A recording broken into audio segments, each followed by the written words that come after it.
नमस्कार। आकाशवाणी जयपुर अजमेर से प्रस्तुत हैं प्रादेशिक समाचार।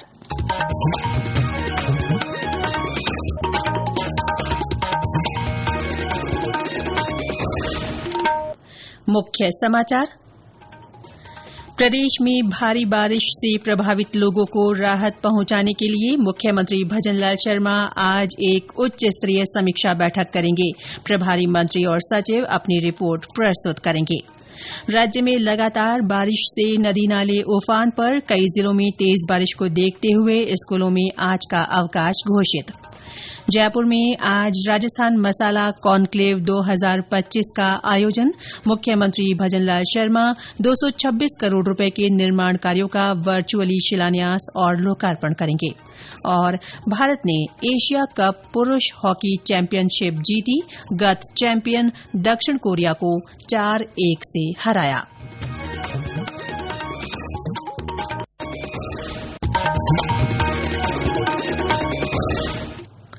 समाचारों के साथ मैं रितिका गुप्ता। और अब समाचार विस्तार से। प्रदेश में भारी बारिश से प्रभावित हुए लोगों को राहत पहुंचाने के लिए मुख्यमंत्री भजनलाल शर्मा आज एक उच्च स्तरीय समीक्षा बैठक करेंगे। ये बैठक मुख्यमंत्री कार्यालय में होगी, जिसमें सभी जिला प्रभारी मंत्री और प्रभारी सचिव शामिल होंगे। मुख्यमंत्री ने पिछले 3 दिनों में सभी मंत्रियों और सचिवों को उनके जिलों का दौरा करने के निर्देश दिए थे। इन दौरों के दौरान उन्होंने बारिश से हुए नुकसान का आकलन किया। आज की बैठक में सभी प्रभारी मंत्री और सचिव अपनी रिपोर्ट मुख्यमंत्री के सामने पेश करेंगे। इस रिपोर्ट के आधार पर प्रभावित लोगों को राहत पहुंचाने और नुकसान की भरपाई के लिए आगे की कार्य योजना तय की जाएगी। बारिश से प्रभावित इलाकों में चिकित्सा सेवाएं और टूटी हुई सड़कों और पुलों की मरम्मत का काम तेजी से किया जा रहा है। साथ ही किसानों की फसलों को हुए नुकसान का भी जल्द से जल्द आकलन किया जा रहा है। संसदीय कार्य मंत्री जोगाराम पटेल ने कहा कि बारिश से प्रभावित क्षेत्रों में राहत पहुंचाना मुख्यमंत्री की प्राथमिकता है।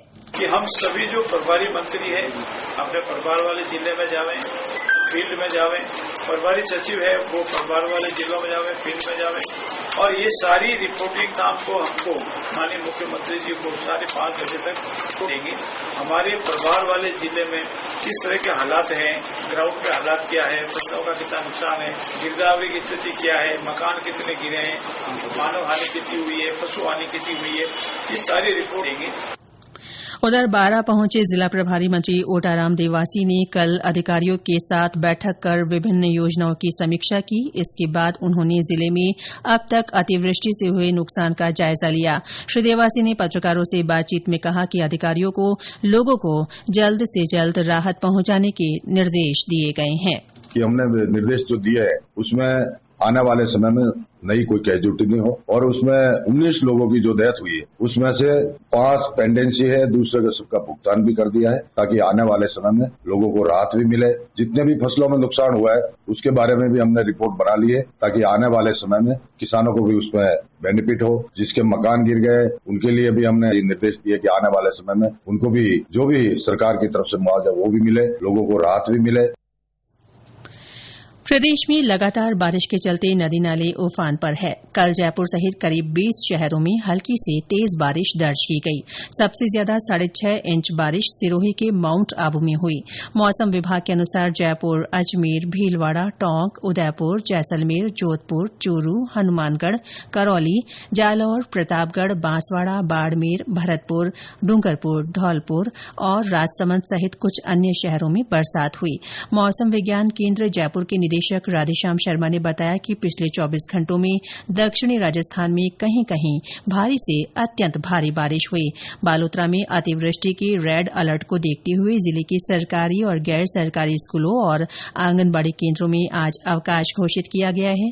जिला कलेक्टर सुशील कुमार ने लोगों से लूणी नदी के बहाव क्षेत्र और अन्य जल भराव वाले क्षेत्रों से दूर रहने की अपील की है। सब लोगों से अनुरोध है, अपील है कि अनावश्यक रूप से जो नदी है या बहाव क्षेत्र के आस पड़ोस में ना जाए। पूर्व में जैसे आपको जानकारी में है, हमारे जिले में 2-3 इस प्रकार की घटनाएं भी हो चुकी हैं, जिससे लोगों को जो जनहानि है वो भी हुई है। तो मेरा समस्त जो बालोतरा के निवासियों से यही अनुरोध है कि आप अपने स्वास्थ्य का, सेहत का ध्यान रखें और अनावश्यक रूप से जो नदी और जो ऐसे जो खतरनाक जो क्षेत्र हैं जो उनके आस पड़ोस में ना जाए। धन्यवाद। जैसलमेर, बाड़मेर और जालौर जिला प्रशासन ने भी आदेश जारी कर सरकारी गैर सरकारी विद्यालयों में आज अवकाश घोषित किया है। हनुमानगढ़ में घग्गर नदी में पानी का बहाव लगातार तेज होता जा रहा है, इसे लेकर प्रशासन सतर्क है। पाली के गोरमघाट में रेलवे ट्रैक पर पहाड़ी से पत्थर गिरने के बाद रेल आवागमन बाधित है। इस बीच पाली में गणपति विसर्जन करने गए 2 युवक बांडी नदी में बह गए। अजमेर के नसीराबाद में 2 मंजिला जर्जर मकान कल तड़के भरभरा कर ढह गया।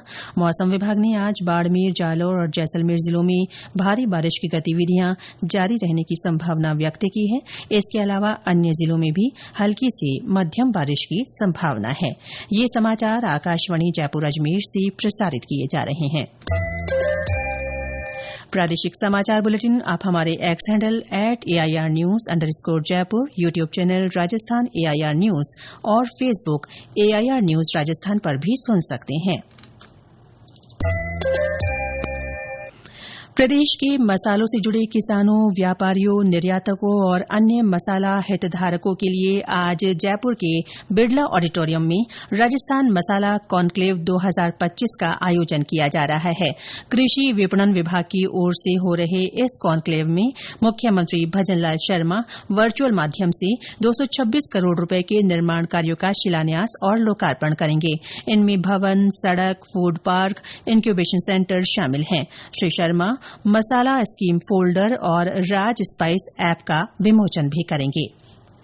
भाजपा संसदीय दल ने नई दिल्ली में चल रही 2 दिन की कार्यशाला के दौरान अगली पीढ़ी के जीएसटी सुधारों का प्रस्ताव सर्वसम्मति से मंजूर कर लिया। केंद्रीय वाणिज्य और उद्योग मंत्री पीयूष गोयल द्वारा पेश प्रस्ताव में भाजपा सांसदों ने प्रधानमंत्री नरेंद्र मोदी को इस साहसिक और जनहितैषी कदम के लिए बधाई दी है। प्रस्ताव में कहा गया है कि सुधारों के अगले चरण से जीएसटी कर प्रणाली सरल हुई है और नागरिकों के हित को केंद्र में रखा गया है। छोटे व्यवसायियों, निर्यातकों और स्टार्टअप उद्यमों के लिए प्रक्रियाएं सरल की गई हैं। प्रस्ताव में कहा गया है कि ये सुधार नागरिकों के जीवन में आसानी लाने, व्यापारियों को सशक्त बनाने और देश को आत्मनिर्भर बनाने के नरेंद्र मोदी सरकार के लक्ष्य का प्रतीक है। प्रस्ताव में विनिर्माताओं और व्यापारियों से करों में कमी का सीधा लाभ उपभोक्ताओं तक पहुंचाना सुनिश्चित करने की अपील की गई है। केंद्रीय संसदीय कार्य मंत्री और भाजपा के वरिष्ठ नेता किरेन रिजिजू ने कार्यशाला के पहले दिन के समापन के बाद मीडिया से कहा कि कार्यशाला बहुत ही व्यवस्थित थी। उन्होंने कहा कि प्रधानमंत्री सभी प्रशिक्षण सत्रों में मौजूद रहे। हमारा एनडीए के साथी भी सब ज्वाइन करेंगे। भारतीय जनता पार्टी का सारा एमपी का सुबह से रात तक हमारा कार्यशाला चली है और माननीय प्रधानमंत्री जी भी शुरू से अंत तक रहा है, क्योंकि हमारा बीजेपी का ये संस्कृति है कि हमारा नेता हो या आम कार्यकर्ता सब एक ही है और आगे पीछे बैठना ऐसा हमारे यहाँ कोई सिस्टम बना के रखा नहीं। और इसमें औपचारिक तौर पर कार्यक्रम तो चलता है लेकिन बैठने का औपचारिक नहीं होता है। सब जहाँ चाहे वहाँ बैठते हैं। प्रधानमंत्री जी भी आखिरी सीट में ही बैठते हैं जाके। श्री रिजिजू ने बताया कि राष्ट्रीय जनतांत्रिक गठबंधन एनडीए के दलों के सांसद भी आज कार्यशाला में शामिल होंगे। उन्होंने बताया कि प्रधानमंत्री कार्यशाला के समापन समारोह को संबोधित करेंगे। भारत ने एशिया कप पुरुष हॉकी चैंपियनशिप जीत ली है। कल राजगीर में प्रतियोगिता के फाइनल में भारतीय टीम ने पिछले चैंपियन दक्षिण कोरिया को 4-1 से हराया। इसके साथ ही भारत ने नीदरलैंड्स और बेल्जियम में अगले वर्ष होने वाले विश्व कप के लिए भी क्वालीफाई कर लिया है।